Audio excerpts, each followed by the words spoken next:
Muy buenas, llegamos ya a pasada la mitad de la mañana. Bueno, tenemos aquí a Carmen Misa, José Manuel Mariñas, Marco Martínez y Carlos Hernández, que nos van a hablar del proyecto Fireback, un sistema de prevención, detección y monitorización de incendios forestales. Así que un fuerte aplauso, muchas gracias.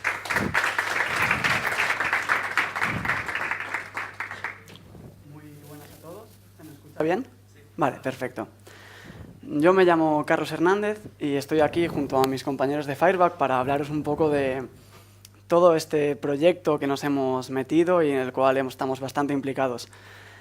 Yo voy a empezar primero dándos un poco la historia de cómo ahora mismo aquí en escena solo 4, jóvenes que acaban de graduar en el grado de Ingeniería de Telecomunicaciones están dando una charla en un sitio tan chulo como puede ser el TechFest.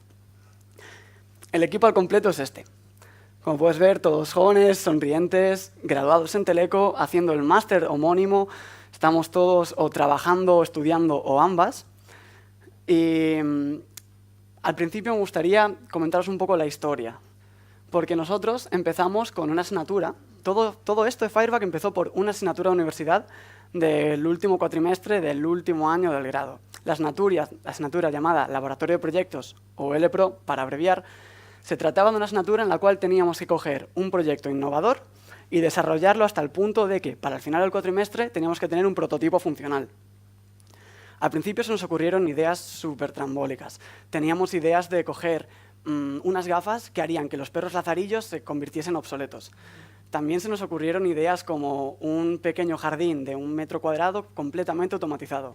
Pero no fue hasta finales de octubre de 2017, hace casi 2 años, que algunos de vosotros estaréis enterados de que hubo una racha de incendios muy potentes, principalmente en Portugal, donde se llevaron decenas de vidas, pero también en Galicia. Y en una noche de estos terribles incendios, varios de nosotros nos encontramos en las calles de la ciudad de Vigo intentando ayudar como podíamos. Pero era un caos. Parecía que los incendios aparecían por todos sitios, no había manera de prevenirlos, de monitorizarlos. Era una cosa muy compleja. Y fue entonces en ese día donde se nos encendió la bombilla y en ese día fue en el cual nació Fireback. Seguimos trabajando. Con la excusa de darle un poco más de arranque al proyecto, nos metimos en una hackathon patrocinada por Telefónica, llamada Hack for Good. Al final, con la tontería, acabamos siendo parte de un programa de Telefónica llamado Think Big. Este programa nos permitió tener diferentes formaciones por diferentes puntos del país, con cosas como puede ser a nivel jurídico, como hablar en público. Al mismo tiempo, conseguimos ser uno de los 8 finalistas de esta plataforma, con lo cual pudimos ir a las oficinas de Guaira, que están aquí en Madrid, y al mismo tiempo recibimos financiación, que fue una cosa súper importante para que un proyecto de estudiantes pudiese seguir hacia adelante. Y estamos ahora aquí en este TechFest para presentaros lo que sería la segunda versión de este proyecto, el Fireback 2.0, puesto que con todas las ganas que nos dio poder estar aquí hoy, dijimos, bueno, pues vamos a ver si podemos coger lo que tenemos y hacerlo muchísimo más robusto, tanto a nivel de software como de hardware. Y nos gustaría presentar Fireback como un ejemplo de proyecto que se puede hacer englobado en toda esta tecnología tan rimbombante de hoy en día llamada IoT para una cosa muy específica, como son los incendios forestales, que es un problema a nivel mundial. Y ahora os voy a dejar con mi compañero, que os va a dar un poco de detalles más técnicos. Bueno, se me oye, ¿no? Vale. Yo soy Marcos y os voy a explicar un poco, entrar en detalles un poco más con la parte técnica del proyecto. En primer lugar, me gustaría hablar un poco del estado de arte sobre los sistemas de antiincendios que existen en la actualidad. Y es que es una realidad que los sistemas antiincendios existentes son incompletos e ineficientes. Por una parte, tenemos sistemas de detección basados en imágenes satélite, los cuales son realmente imprecisos y no permiten frecuencias de comprobación razonables para una detección adecuada de incendios. Además, tenemos los sistemas tradicionales que requieren de operario, como los coches patrulla, helicópteros y torres de vigilancia. Además, tenemos sistemas de monitorización, que los que existen actualmente son sistemas de monitorización basados en cámaras de videovigilancia y drones con cámara. Sin embargo, los sistemas de drones, como ya todos sabemos, se encuentran con los problemas de siempre. Problemas a la hora de volar en situaciones desfavorables, como por ejemplo entre fuertes ráfagas de viento, que son situaciones comunes en los incendios. Y también tienen los problemas de siempre legales, es decir, especialmente para los drones no tripulados. Entonces nosotros presentamos Fireback como una alternativa a estas soluciones. Fireback es un sistema de prevención, detección y monitorización de incendios forestales basado en una red de nodos distribuidos sobre la superficie forestal. Nuestro proyecto cuenta con 3 partes clave diferenciadas. En primer lugar, tenemos una red de nodos completamente autónomos y sensorizados que se comunica mediante un protocolo radio con el backend de nuestro sistema y los datos procesados en el backend son presentados en el frontend que estaría en manos de un operario.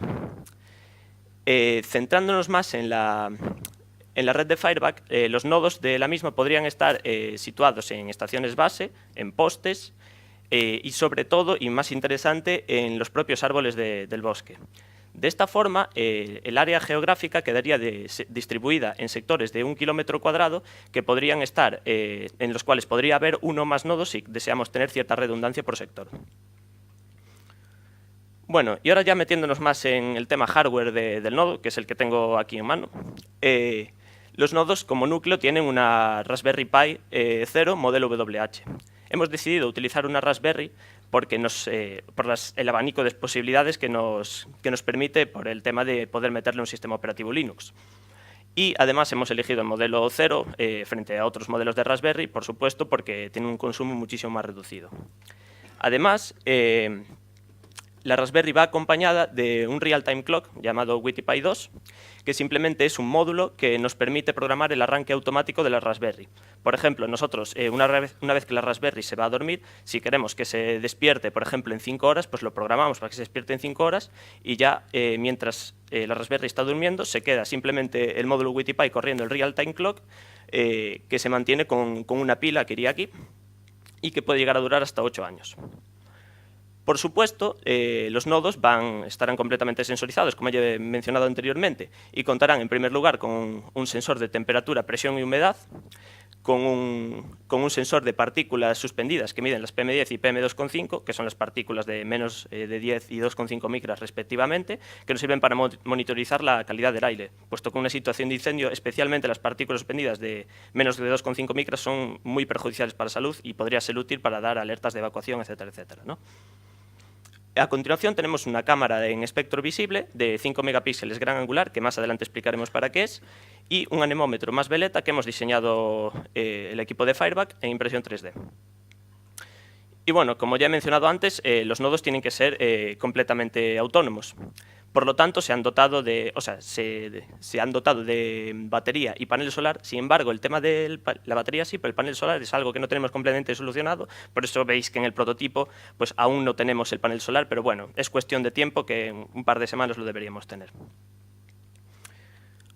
Bueno, y a la vista de todo este hardware que os he mencionado, muchos de vosotros, por no decir todos, os estaréis preguntando ¿y cómo se comunican los nodos con el backend del sistema? ¿Cuál es el protocolo radio? Bueno, pues ahora mismo es una cuestión abierta.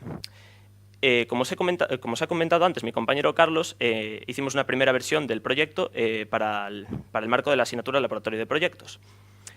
Sin embargo, mientras estuvimos desarrollando la segunda versión del prototipo para el TechFest y a lo largo del año pasado hemos ido viendo cómo han evolucionado los protocolos de comunicaciones orientados a IoT y por lo tanto ahora mismo estamos a la espera de aparición de hardware comercial decente y de un despliegue de infraestructura en España. Y estamos esperando pues eso, a evolución de tecnologías como LoRa, Narrowband, IoT y LTE categoría M, que nos permitirían tener pues eso, un producto muchísimo menos costoso y con unas tasas de transmisión más adecuadas a la aplicación. Bueno, y ahora ya centrándonos más en el funcionamiento interno del nodo. El código del nodo está escrito íntegramente en Go. ¿Por qué hemos decidido Go? Hemos decidido Go por la facilidad que nos da para hacer una buena arquitectura de programa y, sobre todo, por lo eficiente y fácil que supone el multithreading en este lenguaje. Y bueno, como ya os he mencionado antes, valga la redundancia, el nodo tiene que ser completamente autónomo. Por lo tanto, no podría estar en escucha activa constantemente, esperando a directivas del backend y enviando la información de los sensores constantemente. Por lo tanto, hemos diseñado una especie de protocolo de comunicaciones entre nodo y backend, que es el que estáis viendo en esta figura. Y os lo explico ahora a continuación. En este protocolo, el nodo es el que inicia la comunicación. Es decir, en cuanto se enciende la Raspberry, lo primero que hace es se saca la foto de la cámara y se sube a Amazon Web Services. A continuación se miden el resto de sensores y se envían la información de todos estos sensores junto con la URL de la cámara hacia el backend. Una vez que el backend lo recibe, se procesan y almacenan los valores de los sensores y se responde con la lista de tareas que se tenía asignada para el nodo. Esta lista de tareas es pues, una serie de directivas que podrían ser configuradas desde el frontend del sistema, del cual los hablaremos más adelante, y tiene un campo muy interesante que es el periodo de medición. Este periodo de medición es como una variable que nosotros hemos definido para programar en el arranque automático de la Raspberry. Esto nos permite, por ejemplo, en una situación en la que hubiera altas temperaturas y baja humedad, tener una frecuencia de medición de datos por parte de los sensores y de envío muchísimo más grande que la que se requeriría, por ejemplo, en un día lluvioso de invierno, donde la probabilidad de incendio es muchísimo más baja y podríamos dedicarnos directamente a cargar batería para los nodos. Entonces, volviendo al nodo, una vez que se recibe la lista de tareas, lo que se hace es procesarla, hacer las directivas que se han especificado desde el backend y se programa el WTPy, el módulo de arranque automático del que os he hablado antes, según el periodo de medición especificado en el backend. A continuación, se envían todos los logs generados en la ejecución de este ciclo del programa y que los recibe el backend y los almacena. Finalmente, este es el fin de la ejecución del nodo, entonces se pone a dormir la Raspberry, se apaga completamente y hasta que se cumpla el periodo de medición especificado no se vuelve a iniciar un nuevo ciclo de ejecución. Y bueno, todo este sistema, de esta forma no solo conseguimos poner la Raspberry en modo idle o que bajo consumo, etcétera, etcétera, sino que la apagamos completamente. Y esto acompañado al hecho de tener un panel solar y batería de litio, y además de tener un periodo de medición configurable según la situación de riesgo del contexto en el que nos encontramos, nos permite minimizar completamente el consumo. Y bueno, esto es todo así un poco el funcionamiento interno del nodo. Y ahora mi compañera Carmen os va a hablar un poco del anemómetro en sí que hemos diseñado. Bueno, el anemómetro es un sistema que nos proporciona información acerca de la velocidad y la dirección del viento. Estos parámetros resultan de vital importancia para poder realizar una adecuada monitorización del incendio, ya que nos proporcionan información acerca de la intensidad y la velocidad de propagación de las llamas. Con respecto a la determinación de la velocidad del viento, utilizamos un sensor de efecto Hall y un imán. Un sensor de efecto Hall es un sensor electromagnético que nos proporciona un nivel de lógico 0 cuando detecta un campo magnético. Esto es cuando el imán pasa por encima del sensor. Para hacer esto, disponemos en el anemómetro de 3 cazoletas y un imán en uno de sus extremos, que, gracias a la fuerza del viento, gira y podemos determinar el número de revoluciones por minuto. Gracias a una recta de calibración realizada previamente, obtenemos lo que viene siendo la velocidad del viento en kilómetros/hora. Con la parte de la dirección del viento, disponemos de un encoder unido a una veleta.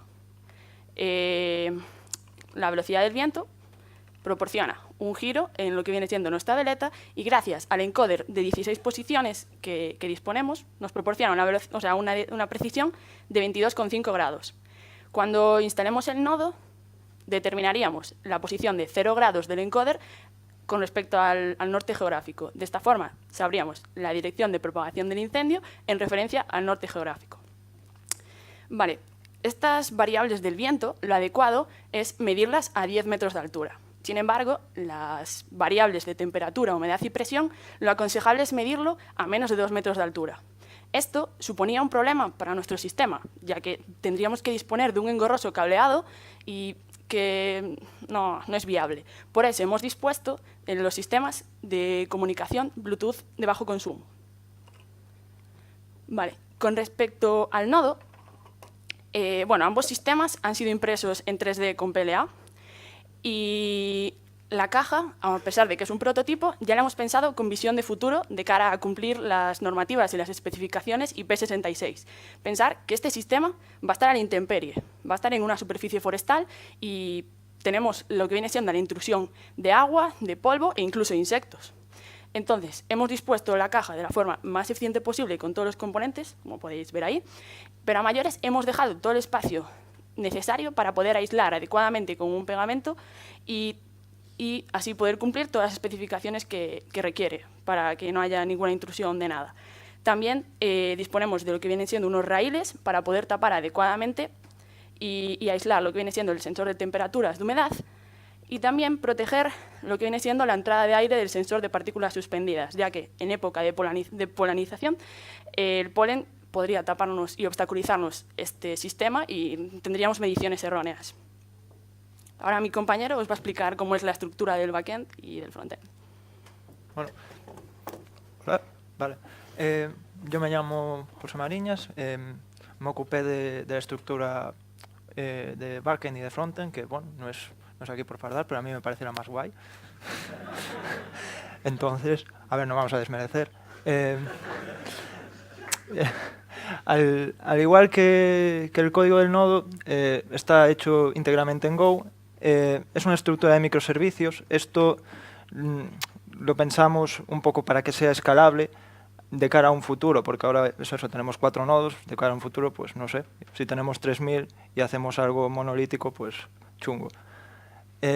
Entonces, tenemos una estructura de microservicios, cada microservicio tiene su propia base de datos y se conectan entre ellos mediante colas de mensajes. Tenemos 2 colas de mensajes, una cola de mensajes sin memoria, que es MQTT, y otra cola de mensajes con memoria, que es RabbitMQ. MQTT la utilizamos sobre todo para datos de sensores, porque en caso de que perdamos algo, nos puede dar un poco igual, o sea, por así decirlo. Y el RabbitMQ, en cambio, lo utilizamos para dar de alta un nodo o un nuevo sector en la plataforma, en caso de que, por ejemplo, el backend esté caído, que cuando se recupere, que no haya un nodo que esté transmitiendo y no existe en el backend, o haya algún tipo de esos problemas. Después, todos los microservicios se encuentran en Docker, y como orquestador utilizamos Docker Compose. Y bueno, ahí tenéis un poco un dibujo ilustrativo de más o menos cómo va. Y os voy a explicar más o menos qué hace cada uno de los microservicios. El primero es Capture, que es el único punto de conexión del backend con los nodos. Se conecta con los nodos a través de MQTT, como os dije, coge los datos de los sensores y almacena los históricos desde, no sé, el principio de los tiempos hasta el momento actual, y los logs de cada uno de los nodos. Después, lo que hace es reenviar estos datos al resto de microservicios, y también se encarga de almacenar y comunicarse con el nodo para decirle, pues en caso de que haya una alerta, decirle, bueno, pues tienes que aumentar la frecuencia de medición o lo que sea, o actualizar el software. Después, el serving no es más que una API REST que se encarga de almacenar los datos históricos de los últimos 30 días.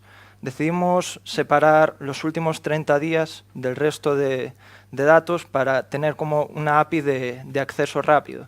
Entonces, tú si quieres ver los últimos datos, que probablemente sean los que vaya a ver todo el mundo, o sea, en nuestro caso, no, los más recientes, pues que funcione relativamente rápido, no que tenga que buscar entre los millones de datos de todos los sensores que haya yo qué sé, de hace 2 años, imagínate. Y bueno, es una API REST que va por HTTP. Después tenemos un servicio de GeoServer que lo que nos sirve es para darle al usuario algo visible donde pueda interactuar.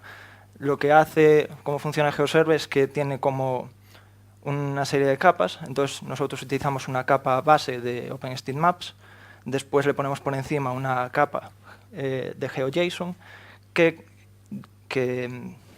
tiene distintos sectores donde se encuentran cada uno de los nodos.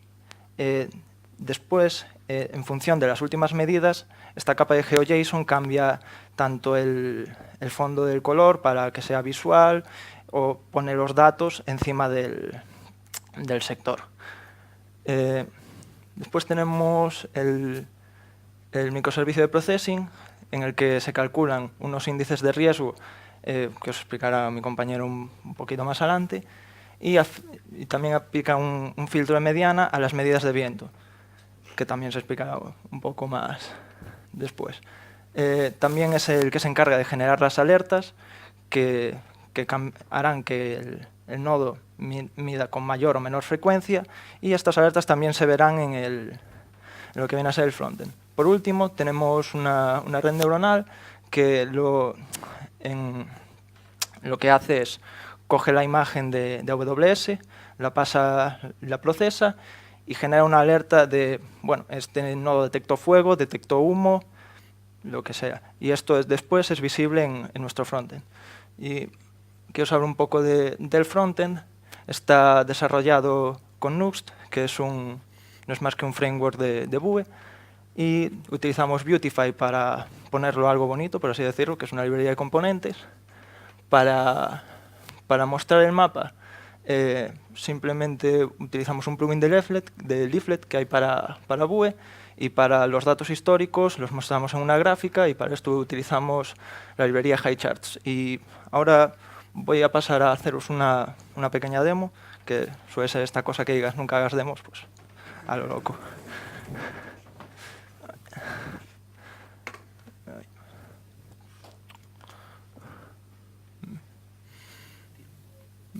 Pues supongo. Wow. Bueno, vamos a obviar esto. No. Ah.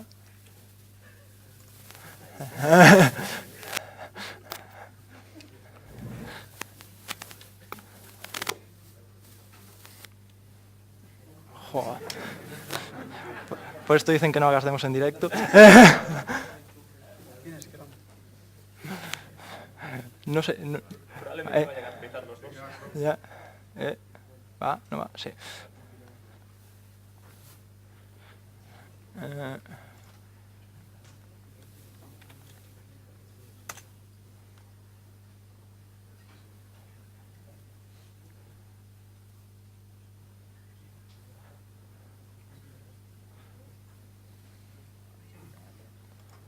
ver.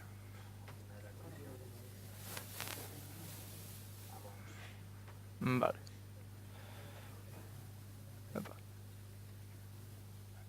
A ver, ahí. Bueno, esto, como os comenté, esta es la capa de GeoJSON de cada uno de los sectores. Entonces, tú si haces clic, por ejemplo, en un sector, te genera los datos históricos. Bueno, estos datos son generados con un script sin más, o sea, son totalmente inventados. O sea, no tenemos históricos. Entonces, si cambias de sector, te cambia los datos. También tienes más datos que no se muestran en concreto. Por ejemplo, ahora mismo estoy mostrando temperatura. Entonces tengo aquí el resto de datos de humedad, de dirección de viento, velocidad de viento. Y aquí abajo tengo un sistema de alertas. Por ejemplo, el hover va un poco mal. En local funcionaba. Y bueno, esto es una confirmación visual para un posible operario en el que le decimos, bueno, dinos si hay humo o no, por si nuestra red falla. Reentrenarla, pues sí, sí que hay. Y después también tenemos el resto de medidas. Por ejemplo, si nos vamos medida de humedad, pues tenemos aquí valores de humedad. También podemos irnos a un índice de riesgo, como puede ser el FWI. Tenemos aquí. Y, por ejemplo, en el viento, que te indica la dirección, el hecho de que este esté en rojo significa que, por ejemplo, aquí habría un incendio, entonces te indica la dirección de viento, entonces puedes como medio predecir hacia dónde se va a dirigir ese incendio. Y pienso, bueno, también puedes cambiar el periodo en el que quieres ver los datos aquí.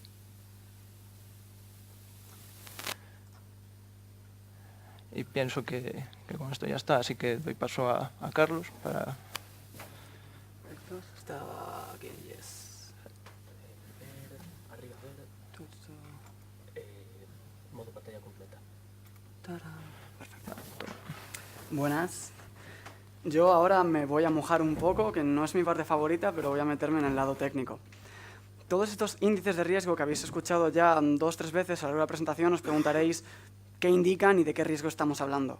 Estos índices están sacados de una sigla muy larga que se traduce en el sistema canadiense, desarrollado por el gobierno canadiense hace unas décadas, para poder predecir la peligrosidad de los fuegos, dado que Canadá es uno de los países del G20 que más implicación tiene a nivel medioambiental.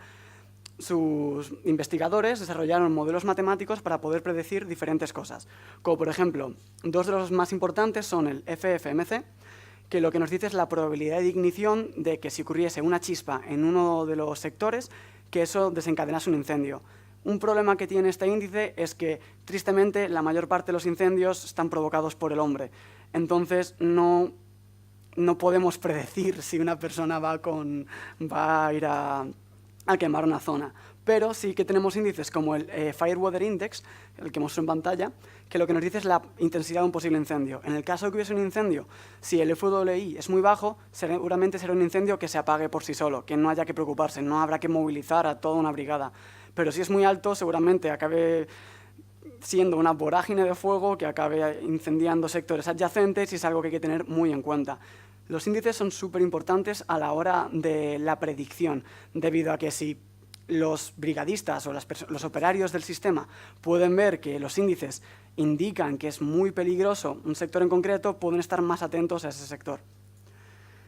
Son varios de ellos, como os he explicado, estos dos son los más importantes, y los nodos, como bien he explicado, tienen un montón de sensores y para esto sirven los sensores. No es que nos apetezca medir la temperatura en medio del monte porque sí, sino que todos estos datos son los que nos permiten calcularlos, excepto uno que no tenemos, que es la la precipitación en las últimas 24 horas. Pero gracias a EMET todo esto se puede hacer de manera súper rápida, súper eficaz y gratuita. La verdad es que es un sistema que se agradece que tenga un gobierno en este país. Las medidas del viento son las más propensas a deteriorarse, y estos son por tres factores. El primero, porque los árboles hacen sombra. Por su propia estructura, modifican ligeramente tanto la dirección como la velocidad del viento, pese a que el anemómetro esté a más de 10 metros. También el anemómetro que hemos impreso en 3D carece de cierta precisión que tendría un anemómetro de varios cientos de euros. Entonces, pues eso también deteriora un poco las mediciones. Y por último, es el promedio temporal. El viento no es algo constante. Tú sales y no vas a tener 25 kilómetros por hora de viento en la cara, sino que va por ráfagas. Entonces, a lo mejor, la medición que hacemos en un punto en concreto presentaría valores espurios con respecto a lo que presentarían otros anemómetros en sectores adyacentes. Pero todos estos problemas son fácilmente solucionables con un filtro de mediana deslizante.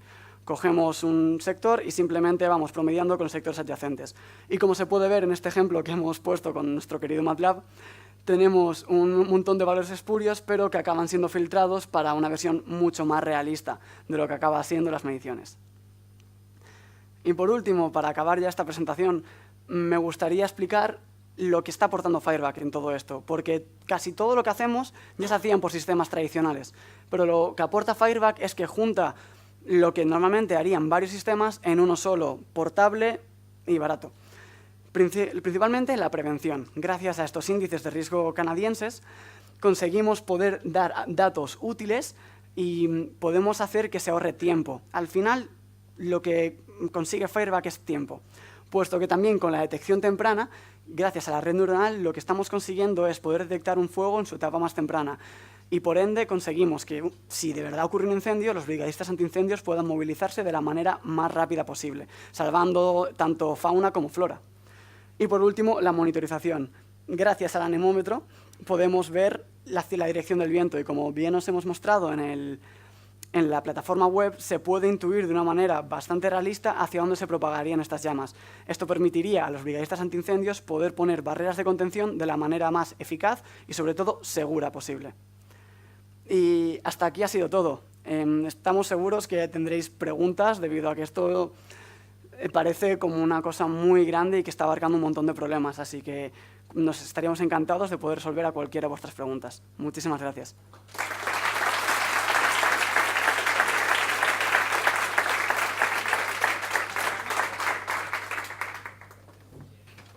Lo único que os voy a pedir es que levantéis la mano para las preguntas para que os dejemos el micrófono y queden grabadas, ¿vale?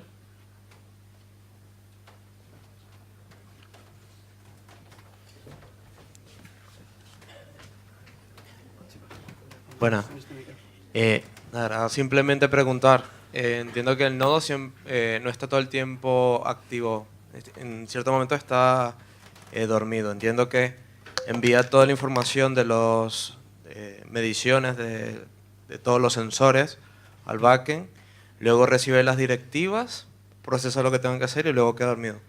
En ese momento que vuelve a estar dormido, si se genera un incendio o algo, o sea, ¿hay algún otro nodo cercano que sí está activo para en ese momento detectar si hay un incendio? A ver, tengo que hablar por aquí, se me escucha, ¿no? Tienes que darle al super push. Bueno, pues buena pregunta y la historia es que, como he mencionado antes, nosotros tenemos distintos sectores y mencioné que podíamos tener uno o varios. Pues una de las razones que podemos tener varios nodos por sector es para aumentar esa redundancia que dices. Es decir, para tener más, poder poner menos, o sea, más nodos, pero con menor frecuencia de actualización, pero sin embargo, como son más nodos, pues tenemos más muestras, ¿no? Y luego otra forma que dije es lo del periodo de medición configurable según la situación de riesgo. Es decir, nosotros, ciertamente, si se produce un incendio en los 5 minutos que pasan entre ejecución y ejecución del código, pues se tardaría pues, esos 5 minutos, lo cual no es un mal terrible, porque 5 minutos no es tan exagerado. Pero sí, si se produjera, por ejemplo, un incendio entre, no sé, cuando el periodo de medición estaría configurado a 5 horas, por ejemplo, pues ahí sí que sería un problema. Para ello hemos hecho el periodo de medición configurable y siempre sobre la situación de riesgo del sistema, que es determinada por los índices de riesgo de los que hemos mencionado antes. Espero que eso haya respondido a tu pregunta.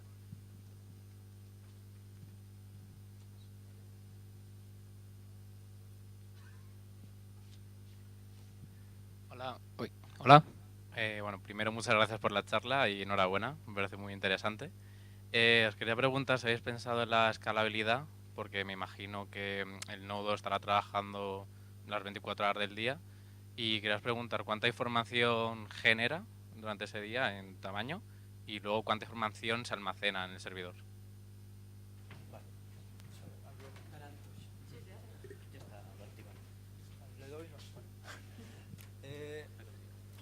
Vale, nosotros las pruebas que hicimos generamos datos de mediciones cada hora, aproximadamente 25 nodos durante un año, y creo que generamos como 2 millones de datos, ¿sí?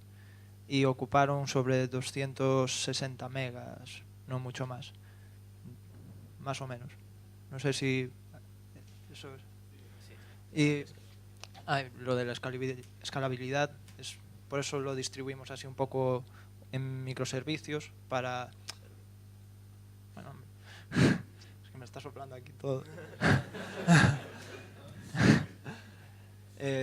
Sí, un poco lo que decía, dividimos en microservicios, el serving que dijimos, para no tener que buscar entre esos 2 millones de datos, que son 25 nodos, pues dividimos eso un poco para que solo busque, yo qué sé, en 30.000, 40.000, que serían los últimos 30 días, y vaya todo relativamente fluido.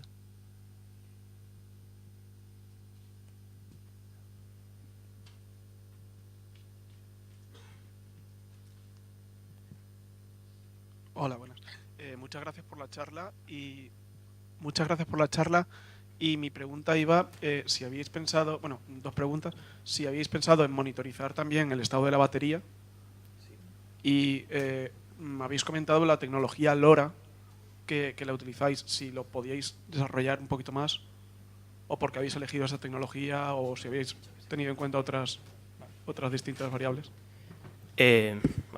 Vale, por una parte, el tema de la batería sí sé que es algo que estamos teniendo en cuenta, por supuesto, es muy importante, como tú dices, ser conscientes de cuánta batería le queda a los nodos y ver que no nos estemos quedando sin batería, porque como claro, no estamos en escucha activa todo el tiempo por encima, pues podría ser generar un poco de incertidumbre sobre si están aguantando realmente los nodos o no. Y sí que estamos monitorizando la batería, se envía, no he hablado de eso en concreto, porque tenemos, aparte de la información de sensores que he mencionado, se envía otra cosa, que es el status del nodo, y que ahí enviamos cosas como la batería, la versión de software que se puede actualizar de forma remota a los nodos, por eso teníamos el sistema operativo, por ejemplo, y sí, es una de las cosas que monitorizamos. Y luego la otra pregunta, ya no me acuerdo qué era. Ah, lo de LoRa, vale. Lo de LoRa, pues sí, LoRa es una tecnología que estuvimos mirando. El problema es que LoRa necesita que se desplieguen los gateways y aún no están desplegados, por eso está como un poco ahí en el aire el asunto. Y bueno, luego la movida de LoRa es que esas tecnologías no son especialmente útiles porque son de bajo consumo. Entonces eso disminuiría muchísimo el consumo de los nodos y por eso nos parece interesante. Sin embargo, tenemos que andar un poco ahí continuo porque nosotros, aparte de las mediciones de los sensores, que no son nada de información prácticamente, tenemos la imagen. Tenemos que subir una imagen a Amazon Web Services. Entonces ahí sí que estamos jugando con a ver si nos daría la velocidad, porque claro, si tenemos una tasa de transmisión muy baja y tenemos que transmitir una imagen que pesa mucho, pues se tiraría transmitiendo mucho tiempo hasta el punto que nos sale rentable tener, o sea, no reduciríamos el consumo. Entonces tendríamos que mirar métodos de compresión de imagen para minimizar la información que tenemos que transmitir y ver si todo nos cuadra. Pero sí, es una posibilidad que estamos barajando. Hola. Bueno, me ha gustado mucho lo visual que es la plataforma y solo preguntaros si podríais compartir cuál es el precio que tiene el prototipo y a qué aspiráis a que llegue el precio del modelo final. A ver, eso es un tema un tanto peliagudo por ahora, porque ahora mismo estábamos con el tema del prototipo. Entonces, lo que nos sale a nosotros los precios de sumar los componentes, caja, etcétera, etcétera, no es referente de lo que podría costar en un futuro. Yo te puedo decir, lo único que te puedo decir, porque claro, aquí tienes que empezar a sumar los costes del hardware, tienes que sumar los costes de producción, los costes del sueldo del personal y más factores. Por ejemplo, otra cosa importante, si los vamos a instalar en los árboles, pues habrá unos costes de instalación por parte de operarios, etcétera, etcétera. Entonces no te sabría decir cuál sería el total. Lo que sí que te puedo decir es que por ahora el hardware ronda sobre todo sumado sobre los 140 euros más o menos por nodo. Otra pregunta. Yo quería saber más o menos qué tiempo os ha llevado desarrollar toda la plataforma, es decir, el backend, toda la parte técnica. Vale. Pues te comento. Nosotros, esto como mencionó antes mi compañero Carlos, lo empezamos como la asignatura de laboratorio de proyectos. A esa altura nosotros éramos novatos nivel no saber ni programar en Arduino. Entonces, esa primera versión nos llevó más o menos como 3-4 meses y no era especialmente estable. Lo habíamos aparte hecho el backend en Java, lo cual no estaba muy bien por temas, bueno, ya todos conocemos Java. Y luego, con el objetivo de este TechFest, decidimos portarlo todo a Go, es decir, volvimos prácticamente a hacer el proyecto desde cero, solucionando por completo el problema de la estabilidad del sistema y de los recursos consumidos, etcétera, etcétera, ¿no? Pues en esta segunda versión nos ha llevado más o menos como un mes y medio volver a hacerlo. O sea, pasarlo de Java a Go un mes, toda la arquitectura y todo el desarrollo. Sí, o sea, tanto y el código del nodo, y de hecho hemos cambiado un montón de sensores, hemos hecho caja 3D, antes todo eso no lo teníamos, o sea, lo teníamos pero en versión muy cutre, por así decirlo, porque era en el marco de la asignatura, pues, pero ahora claro, ahora ya que empezamos con temas de vista de futuro, pues empezamos, y sí, un mes más o menos en hacerlo todo. Sí, hasta cambiamos la placa de desarrollo, que antes utilizábamos un Arduino, efectivamente. Hola. Bueno, lo primero, enhorabuena por el trabajazo, que se ve que está muy currado, sobre todo el back y el front, pero bueno, lo demás también, ¿vale?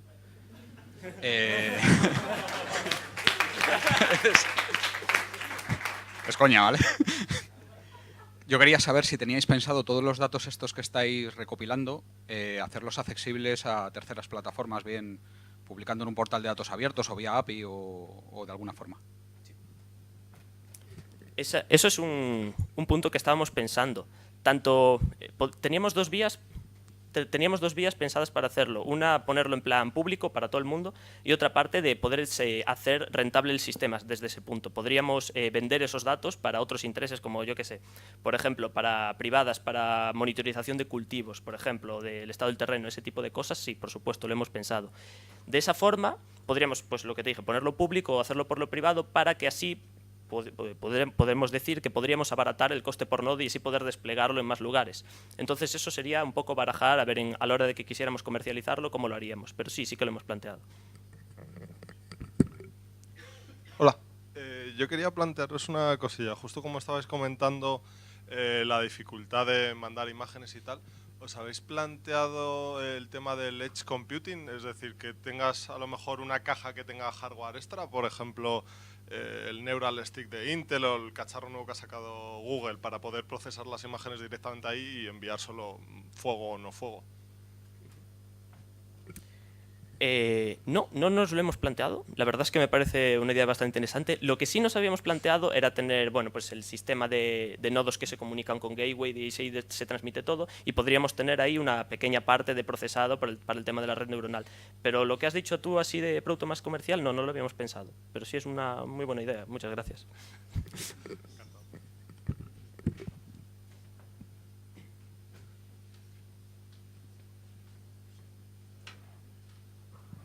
Hola, muchas gracias por la charla que habéis dado. Yo no sé si habéis mencionado, pero quería preguntaros sobre si habíais pensado algo sobre la seguridad del sistema. Porque yo, como pirómano que soy, lo primero que haría sería todos los nodos cacharrarlos o tirarlos abajo. Entonces, ¿habéis pensado o tenéis implementado alguna manera de Heartbeat entre el backend y el nodo? Porque el que se despierta, si no he entendido mal, es el nodo que se comunica con el backend, pero el backend tiene algún sistema para, si algún nodo no se despierta por alguna causa, dar alguna alarma o algo. Bueno, muy buena pregunta, y una de las partes que tenemos es el sistema de logs por si acaso algo falla, pero ante ataques humanos, que es algo muy común. De hecho, la mayoría de los incendios producidos se dice que son causados por la mano del hombre. Pues sí, en primer lugar, decidimos hacer esta estructura, en plan que cada nodo se comunique de forma independiente con el backend, porque de forma de que si casca un nodo, no pasa nada, el resto siguen. Sin embargo, si tuviéramos una arquitectura con gateway, si alguien decidiera inutilizar el gateway, inutilizaría toda la red que estaría por el monte. Entonces, eso es una de las formas que hacemos para combatir. Y la segunda, que a pesar de eso, a pesar de que estén cada uno comunicándose independientemente, podrían ir cargándose uno por uno los nodos. Y eso nosotros también lo detectamos. Es decir, si un nodo si dejamos de recibir información de un nodo, es que algo ha pasado.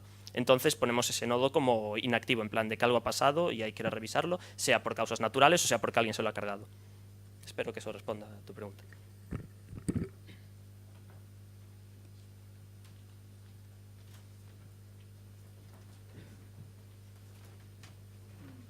Antes de la siguiente pregunta, me gustaría hacer una aclaración para la persona que está al fondo, que nos preguntó de cuánto tiempo nos había llevado, etcétera. Me gustaría aclarar que no es lo mismo generar la idea, pensar cómo se hace, porque, por ejemplo, todos los índices de riesgos, esto surgió porque entramos en contacto con un ingeniero forestal que nos estuvo ayudando, asesorando, nos reunimos varias veces con él. No es lo mismo tener una idea en Java o en cualquier lengua de programación y pasarla a otra que creemos mejor, que generar todo el proyecto. Que parece que somos súper hombres diciendo, pues venga, los Supermens que en un mes se han sacado todo esto. Hay que tener en cuenta que estábamos ya sobre todo el trabajo previo. Me gustaría aclarar eso solo. Muchas gracias. Pues a ver, si se me oye bien. Es una pregunta sobre una curiosidad que se me ocurrió mientras escuchaba la charla. Bueno, realmente con la pregunta sobre el precio. ¿Cuál sería el público objetivo realmente? ¿Los ayuntamientos o los propietarios de la zona forestal? ¿Se me escucha bien si hablo así o tengo que cogerlo con la mano? Es que es un poco engorroso. Pues hay dos vías. Está claramente la pública y la privada. La pública sería la que yo creo que a nivel moral sería la que más nos gustaría, puesto que todo esto empezó porque nos indignaba muchísimo que hubiese todos estos incendios, que luego no vamos a meternos en temas políticos sobre edificación en zona quemada, etcétera, etcétera. Pero ya me he metido un poquito. Pues se puede, el gobierno da dinero para que ciertos ayuntamientos, concellos se llaman en Galicia, pues ayuden, tengan diferentes modos para defender el bosque. Esto sería una entrada muy importante, pero también hemos visto el sector privado, en el sentido de que tú, si eres una empresa maderera, el sistema de Fireback te está protegiendo tu capital, tus assets, porque a lo mejor les sale más rentable contratarnos y gastar un dinero en que le proporcionemos su servicio, si eso permite que varias hectáreas de su monte, de sus árboles, que es luego lo que va a vender, no se quemen. Entonces serían las dos vertientes, la versión pública más anhelada por nosotros y luego la versión privada, que sería la que en un principio podría ayudarnos a conseguir más arranque.